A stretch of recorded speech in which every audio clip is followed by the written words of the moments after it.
हरिः ॐ स्वस्ति न इन्द्रो वृद्धश्रवाः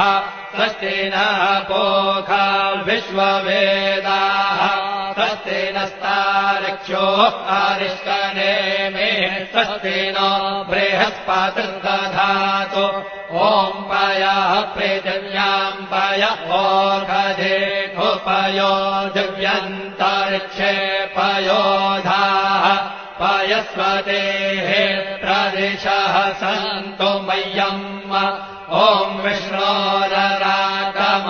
विष्णोः श्रोत्रेस्थो विष्णोः शूरसि विष्णोर्ध्रुवोऽसि वैष्णवमसि विष्णवे त्वा ॐ मद्भिर्देवता वातो देवता सूर्यो देवता चन्द्रमा देवता वसवो देवता रुद्रा देवता दित्या देवता मरुतो देवता विश्वे देवा देवता बृहस्पतिर्देवतेन्द्रो देवता वरुणो देवता ॐ चत्वारि शृङ्गात्रयो अस्य पादा द्वे शीरेखे सप्तहस्तासो अस्य